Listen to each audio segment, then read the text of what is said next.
Shalom anak-anak, selamat pagi. Kembali lagi kita belajar fisika hari ini. Mistian harapkan kalian tetap semangat ya buat belajar fisika. Pada pertemuan sebelumnya, kita sudah membahas tentang mencari medan magnet atau induksi magnetik pada sebuah daerah yang berada di sekitar kawat lurus panjang, bisa panjangnya tak berhingga atau kawat lurus yang memiliki panjang tertentu. Nah, sekarang bagaimana kalau kita akan mencari besarnya medan magnet pada suatu daerah yang kawatnya itu berbentuk lingkaran atau mungkin kawatnya itu dibentuk seperti kumparan atau solenoida atau juga berbentuk seperti toroida. Nah, untuk mengetahuinya, silahkan kalian simak video ini dari awal sampai akhir ya. Pada kawat yang melingkar, nanti yang akan kita cari itu ada dua ya. Yang pertama medan magnet di pusat lingkaran, kemudian yang kedua medan magnet pada suatu titik di sepanjang sumbu lingkaran. Nah, yang pertama adalah medan magnet di pusat lingkaran. Nanti kita gunakan persamaannya adalah B sama dengan mu 0I per 2R, di mana B-nya adalah kuat medan magnet, satuannya Tesla atau Weber per meter pangkat 2. Kemudian mu 0 adalah permeabilitas vakum, ya, besarnya adalah tetapan 4pi kali 10 pangkat min 7 Weber per ampere meter. Kemudian I-nya adalah kuat arus listrik yang mengalir melalui kawat, satuannya ampere, dan R adalah jari-jari lingkaran, satuannya meter. Karena B ini adalah besaran vektor, jadi B kan punya nilai dan arah ya. Kalau nilainya kan kita pakai persamaan B sama dengan mu 0I per 2R. Nah, untuk arahnya, misalkan di sini Mistian punya sebuah lingkaran, pusatnya di P, dengan arus seperti yang Mistian gambarkan di layar.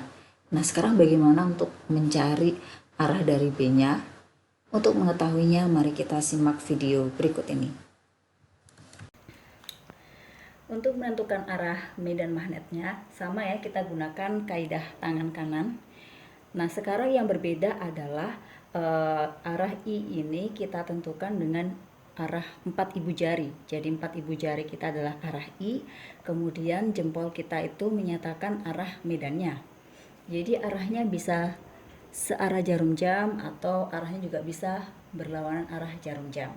Nah, karena di sini digambar Mistian menggambarkan arah I-nya adalah berlawanan arah jarum jam, berarti kita gini ya genggamannya, maka arah jempolnya ini menyatakan arah B-nya atau arah medan magnetnya. Jadi kita punya arah medan magnet adalah keluar bidang atau menuju ke pembaca, sehingga nanti di bagian sini arahnya akan membentuk dot atau dia menuju ke pembaca. Sekarang Mistian membalik arah arusnya ya. Kalau arah arusnya tadi searah jarum jam, berlawan arah jarum jam, sekarang arah arusnya searah jarum jam. Berarti genggaman kita gini ya. Nah, gini ya, kayak mengelus lingkaran gitu ya. Nah, ketika kita arahkan 4 ibu jari kita searah jarum jam, maka arah B-nya adalah masuk ke bidang atau menjauhi pembaca. Yang terlihat adalah bagian belakang dari panah berarti ya. Jadi di sini tandanya adalah silang. Kalau pada lingkaran sebelumnya itu arahnya seperti ini ya. Nah, arah lingkarannya kita lihat dari arah depan.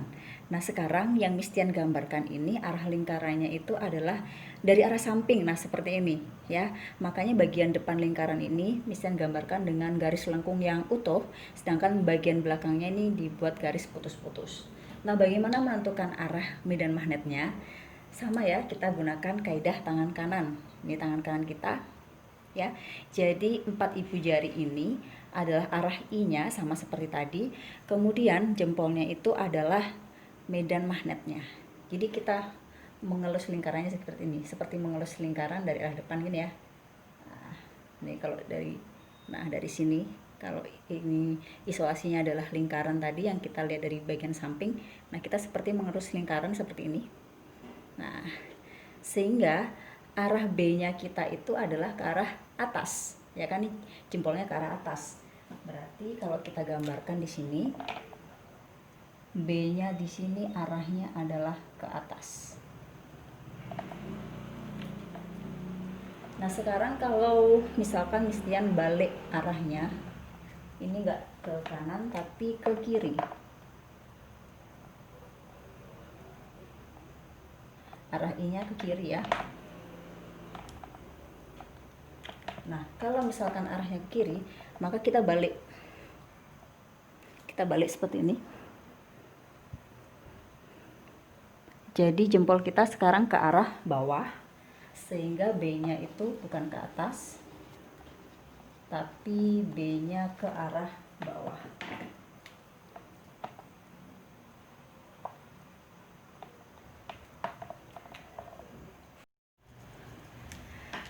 Nah, untuk gambar ini, lingkarannya kalau tadi kan sudah kita buat dari arah depan, kemudian dari arah samping. Nah, sekarang arah lingkarannya seperti ini. Jadi bagian depannya ini Mistian gambarkan dengan garis lengkung yang utuh, kemudian bagian belakangnya ini dengan garis putus-putus. Nah, cara menentukan B-nya juga sama dengan kaidah tangan kanan tadi. Jadi 4 jari ini menyatakan arah arus, kemudian jempol ini menyatakan arah medan magnet. Jadi sekarang seperti kita mengelus lingkarannya itu seperti ini.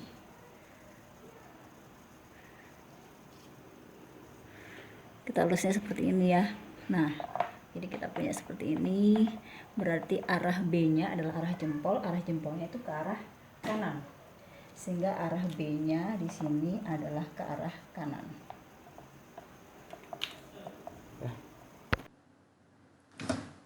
Oke, setelah kalian nonton video yang tadi, kalian bisa coba sendiri ya. Untuk gambar ini berarti arah B-nya adalah masuk ke bidang. Untuk gambar ini B-nya adalah ke atas, dan untuk gambar yang ini B-nya akan ke kanan. Sekarang kita masuk ke contoh soalnya untuk bisa lebih memahami apa yang Mistian sampaikan ya. Nah, soal pertama, Mistian punya sebuah kawat yang berbentuk lingkaran dengan jari-jari 2 meter dan dialiri arus sebesar 5 ampere. Kita diminta untuk menentukan besarnya medan magnet di titik P. Jadi untuk kasus ini, yang diketahui dalam soal adalah jari-jari, R-nya adalah 2 meter, kemudian I-nya itu adalah 5 ampere. Kita diminta untuk menentukan nilainya B, itu berapa, atau B di P. Maka kita gunakan persamaan yang dari atas ini ya. Jadi B di P ini sama dengan mu 0 I per 2R. Nilai mu 0 adalah tetapan 4pi kali 10 pangkat min 7. I-nya adalah 5. Kemudian per 2 dikali R, R-nya adalah 2. Nah, sehingga kalau kita sederhanakan, kita dapatkan nilai BP-nya adalah 5pi kali 10 pangkat min 7 Tesla. Sekarang Mistian punya soal lagi ya. Soal nomor 2, itu ada seuntas kawat dilengkungkan seperti pada gambar. Kemudian jari-jari kelengkungannya adalah 2 pi cm dan induksi magnet di titik P adalah 10 pangkat minus 5 Tesla. Berapakah kuat arus listrik yang mengalir pada kawat? Jadi di sini diketahui ada R-nya ya. R-nya nilainya adalah 2 pi kali 10 pangkat min 2 meter ya. Kemudian ada induksi magnet atau medan magnetnya berarti B. B-nya nilainya 10 pangkat min 5 Tesla. Yang dicari adalah kuat arus listrik, berarti I-nya yang kita cari. Persamaannya sama ya. Di sini kita gunakan B sama dengan mu 0 I per 2R. Tapi yang perlu kita tahu adalah kalau yang di contoh 1 ini kan lingkarannya full ya. kalau yang di contoh 2 ini lingkarannya tuh tidak full. Nanti kalau misalkan lingkaran tidak full, kita bisa tambahkan N di belakangnya. Nah, N itu adalah berapa bagian lingkaran. Kalau pada soal nomor 2 itu kan setengah lingkaran, maka N-nya nanti kita ganti dengan setengah. Kalau misalkan 1/4 ya kita ganti 1/4 dan seterusnya. Itu ya. Sekarang kita masukkan nilainya. Mu 0-nya itu adalah 4pi kali 10 pangkat min 7. Kita kalikan I-nya belum tahu ya. Kemudian N-nya adalah setengah. Kemudian per 2, R-nya 2pi kali 10 pangkat minus 2. B-nya diketahui 10 pangkat minus 5. Ini kita sederhanakan saja. Maka akan kita peroleh nilai I-nya adalah 2 kali 10 pangkat minus 7 per 10 pangkat minus 7. Jadi besarnya I adalah 2 ampere. Kalau tadi kita sudah bahas mencari besarnya medan magnet di pusat lingkaran, sekarang bagaimana kalau misalkan kita mencari besarnya medan magnet di suatu titik sepanjang sumbu lingkaran. Jadi kalian bisa lihat ya pada gambarnya Mistian di sini. Titik P ini adalah titik pusatnya dari lingkaran. Kemudian diperpanjang ada titik S. Nah, yang dicari adalah medan magnet di titik S-nya ini. Maka kita akan gunakan persamaan B sama dengan mu 0 I R pangkat 2 per 2A pangkat 3. B-nya adalah kuat medan magnet di titik S kalau digambar ini ya. Satuannya Tesla atau Weber per meter pangkat 2. Kemudian mu 0-nya ya sama seperti tadi, tetapan 4pi kali 10 pangkat minus 7. I-nya adalah kuat arus listrik satuan ampere, R-nya adalah jari-jari lingkaran satuannya meter, dan A-nya adalah panjang garis pelukis. Jadi panjang garis pelukis ini ya dari sisinya lingkaran ini menuju ke titik S. Ini adalah garis pelukis. Aja ke contoh soal ya. Jadi misalkan di sini ada titik S ya, gambarnya sama seperti yang di sebelah kiri ya, ada titik S.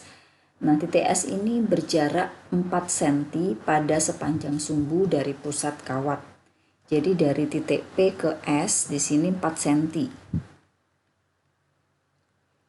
Kemudian berarus 3 ampere, berarti nilai I-nya itu adalah 3 ampere ya di sini ya.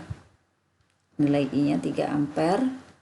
Dan berjari-jari 3 cm, jadi nilai R-nya adalah 3 kali 10 pangkat min 2 meter.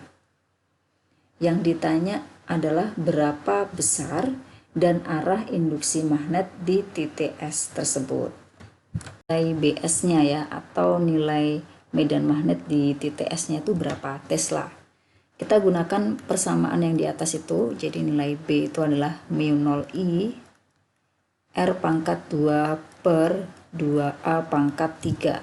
Sekarang kita masukkan nilainya. Mu 0 adalah 4pi kali 10 pangkat minus 7 dikali I-nya 3 dikali R. R-nya kita pangkatkan 2 ya, berarti 3 kali 10 pangkat min 2 kita kuadratkan. Kemudian per 2 dikali A. Nah, A-nya di sini kan kita belum dapat ya. P ke Q 4 cm, kemudian jari-jarinya di sini 3 cm. Kalian bisa cari dengan Pitagoras, nanti kalian peroleh nilai A-nya ini adalah 5 cm atau 5 kali 10 pangkat min 2 meter. Jadi kita masukkan nilai A-nya adalah 5 kali 10 pangkat min 2, kita pangkatkan 3. Kalau kita operasikan nanti akan kalian peroleh 54 per 125 kali 10 pangkat minus 5 Tesla. Atau kalau kita rubah dalam pecahan desimal akan kita peroleh 4,32 kali 10 pangkat minus 6 Tesla. Sekarang bagaimana cara kita menentukan arahnya? Jadi untuk menentukan arahnya kalian bisa gunakan kaidah tangan kanan. Di sini ada gambar ya. Kalian bisa mengelusnya lingkarannya itu dari arah belakang, kemudian jari kalian ke depan, sehingga kita peroleh nilai B-nya adalah ke kanan. Karena yang kita cari adalah besarnya medan magnet di titik S, maka kita gambarkan vektornya itu di titik S bukan di titik P ya. Arahnya ke kanan, nah berarti kita gambarkan seperti ini. Sekarang Miss Tian punya contoh soal yang lain. Misalkan di sini ada dua buah lingkaran yang memiliki jari-jari yang besarnya sama, yaitu 3 cm. Lingkaran yang pertama itu pusatnya adalah P, lingkaran yang kedua pusatnya adalah Q. Antara P dan Q ini berjarak 4 cm. Kemudian nilai I1 adalah 18 per pi ampere. I2 nilainya adalah 125 pi per ampere. Nah, kita diminta untuk menentukan besarnya induksi magnetik atau medan magnet di titik P. Kita lihat pada gambar di sini ada dua kawat yang dialiri arus. Karena ada dua arus, pasti nanti akan ada dua nilai, akan ada dua B. Yang pertama adalah B yang ditimbulkan oleh kawat pertama di titik P, kemudian yang kedua adalah B karena pengaruh kawat yang kedua di titik P juga. Sekarang karena ada dua nilai B, karena B itu adalah besaran vektor, kita harus cari terlebih dahulu arahnya dulu ya. Kita lihat dulu pada kawat 1 ya. Kawat 1 ada yang ditanya adalah B di P, maka nanti arah B-nya itu kalau kita gunakan kaidah tangan kanan, maka nilai BP-nya itu adalah ke arah kiri. Nah ini ya, berarti BP-nya itu ke arah kiri. Misalkan Miss Tian gambarkan warna hijau di sini, nilai B di titik P oleh kawat 1, maka Miss Tian beri nama aja dia B1 ya, ke arah kiri. Kemudian yang kawat 2 ya, kawat 2 ini seperti pada sumbu ya. Kalian juga bisa gunakan kaidah tangan kanan ya. Maka arah B-nya itu juga menuju ke arah kiri juga karena arusnya juga ke atas ya. Nah, karena yang ditanya ini pada titik P, maka kita gambarkan vektornya itu bukan dari titik Q ya, tapi dari titik P. Miss Tian gambarkan dengan warna lain. Nah, jadi di sini selain ada B1 akan ada B2. B2 ini arahnya juga ke kiri. Karena B1 dan B2 ini arahnya sama-sama ke kiri, maka nanti kita akan menjumlahkan nilai B1 dan B2. Sekarang kita cari nilai B1 dan B2. Kalau yang B1 itu adalah medan magnet, kita pakai rumus yang di pusat. Di pusat tadi kita punya persamaan μ0I per 2R. Kita masukkan nilainya ya. μ0-nya 4pi kali 10 pangkat minus 7. Kemudian nilai I1 ya, ini kan I1.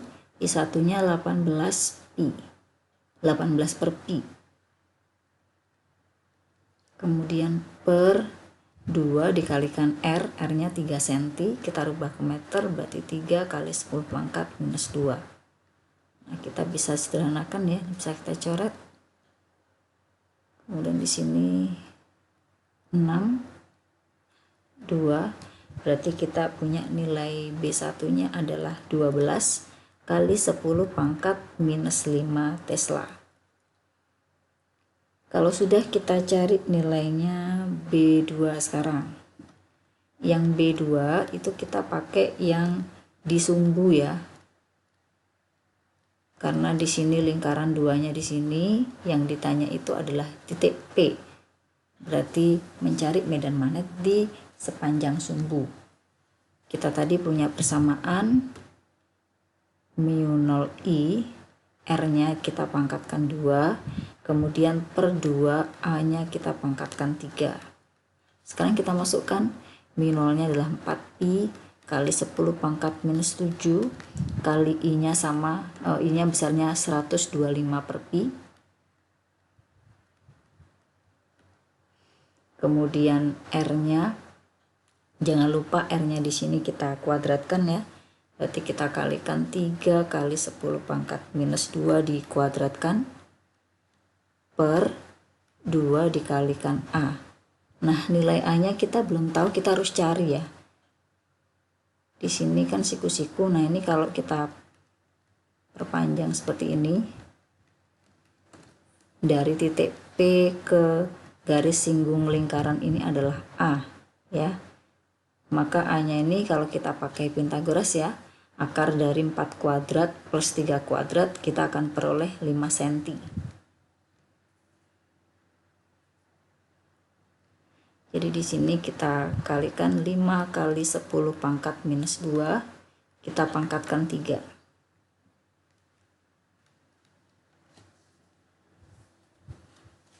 Maka kita akan coba mengalikannya ya. Kita sederhanakan. Ini 1, ini 2. Berarti kita punya 2pi kali 10 pangkat minus 7. Ini pi-nya bisa dicoret. Kali 125 kali 27, 9 kali 10 pangkat minus 4 per 125 kali 10 pangkat minus 6. Ini bisa kita sederhanakan lagi. Maka di sini hasilnya adalah 18. Ini tadi pi-nya sudah hilang ya. 18 kali 10 pangkat minus 5 Tesla. Sekarang kita sudah peroleh nilai B1 dan B2.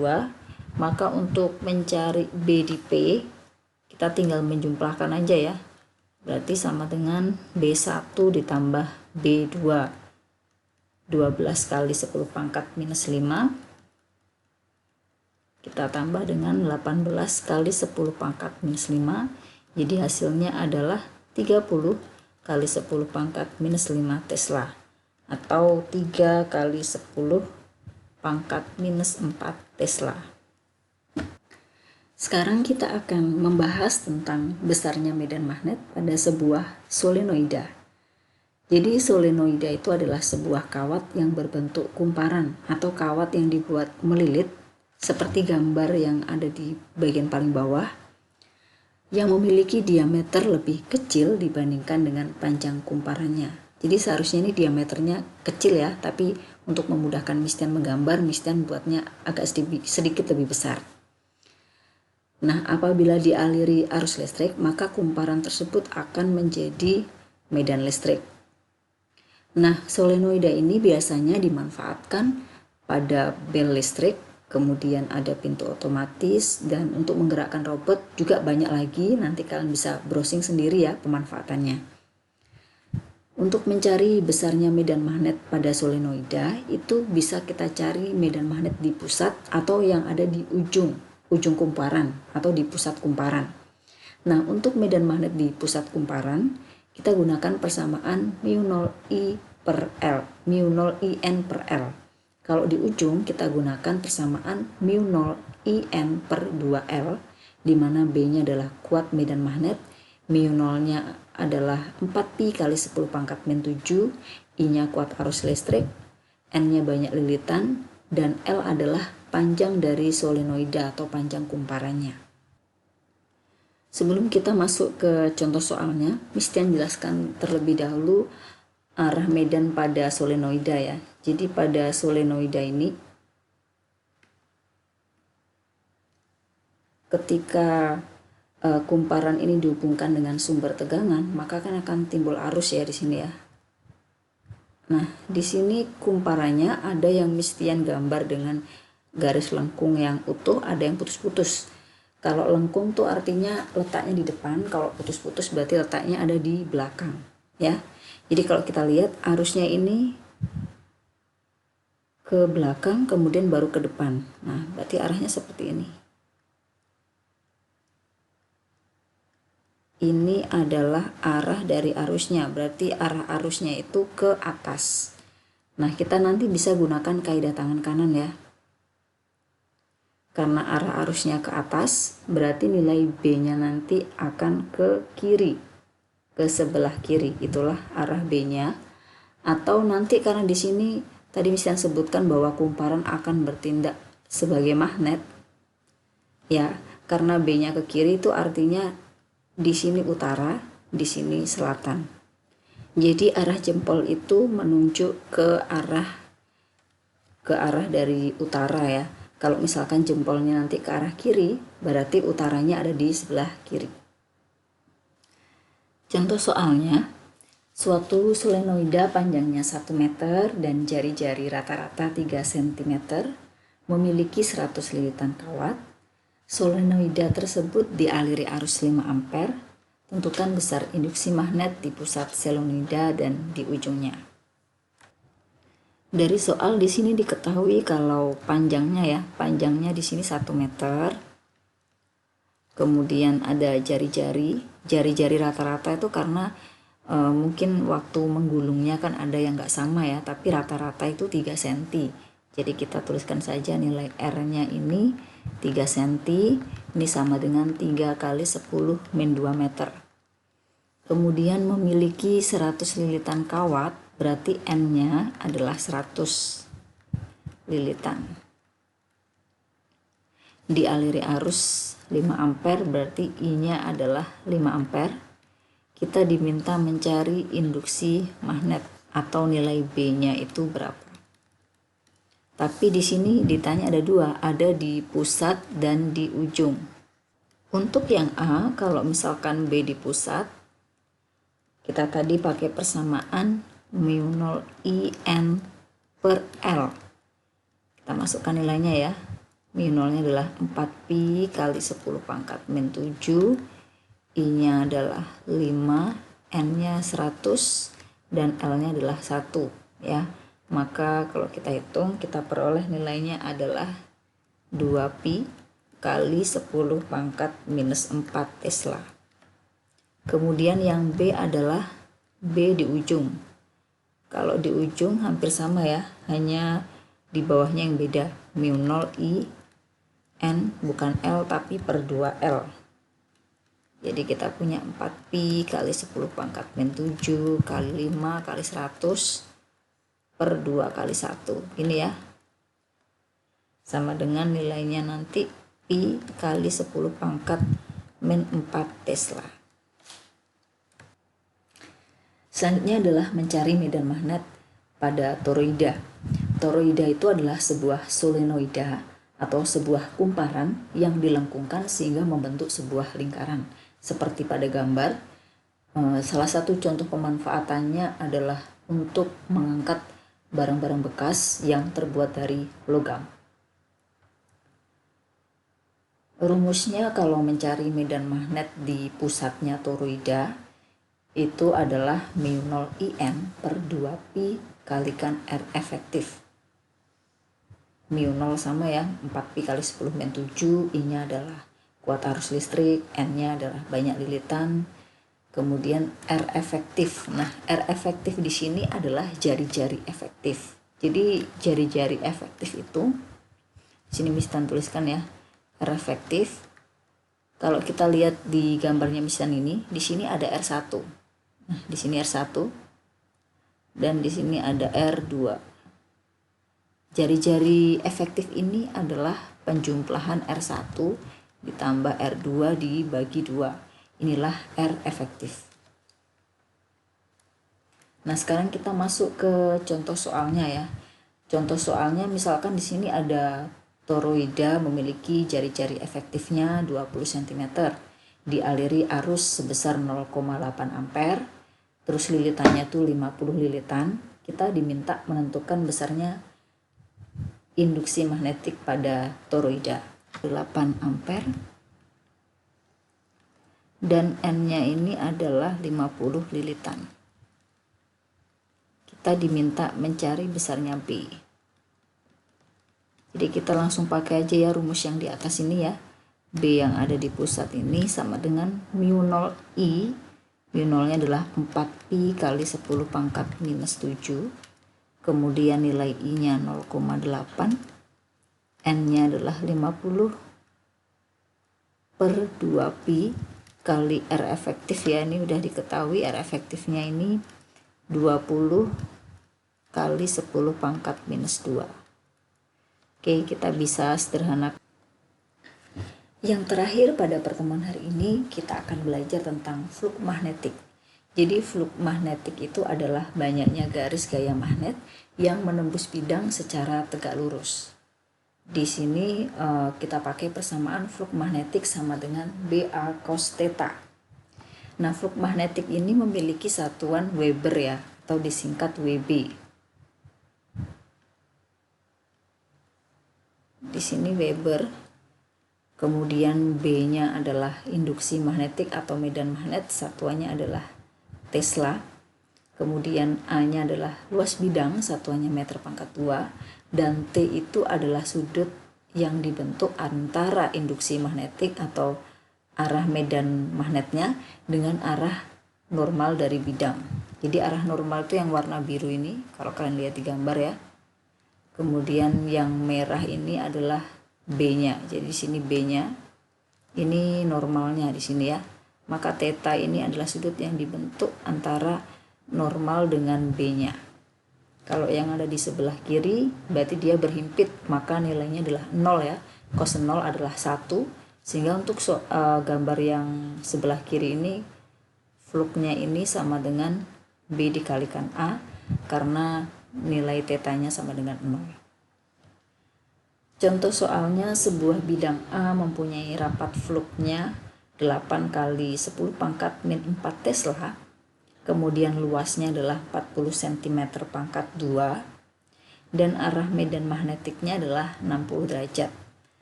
Kita diminta menentukan besarnya flux magnetik pada bidang A. Nah, berarti di sini yang diketahui dari soal itu adalah nilai B-nya ya. Nilai B-nya di sini 8 kali 10 pangkat min 4 Tesla. Kemudian luas bidang berarti A 40 cm pangkat 2. Ini sama dengan 40 kali 10 pangkat minus 4 meter pangkat 2. Dan arah medan magnetnya itu berarti tetanya itu besarnya adalah 60 derajat. Maka untuk mencari nilai fluxnya kita gunakan persamaan yang atas ini ya. Ini sama dengan BA cos theta. B-nya adalah 4 kali 10 pangkat minus 4. A-nya adalah 40 kali 10 pangkat minus 4. Dan cos theta, cos 60 nilainya adalah setengah. Jadi kalau kita operasikan ya, kita sederhanakan, maka nilainya adalah 16 kali 10 pangkat 7, satuannya adalah WB. Kalian sudah mendengarkan penjelasan dari Miss Tian. Sekarang waktunya kalian berlatih latihan soal berikut. Silahkan kalian kerjakan pada buku catatan kalian, kemudian kalian foto dan kalian upload jawabannya pada GC kalian ya. Ini soal nomor 1, 2, dan 3. Ini soal yang keempat dan yang kelima. Oke, terima kasih anak-anak sudah mengikuti pembelajaran offline kita hari ini. Silakan kalian mengerjakan tugas ini dengan baik dan tepat waktu ya. Terima kasih semua. Tuhan Yesus memberkati. God bless you. Bye-bye.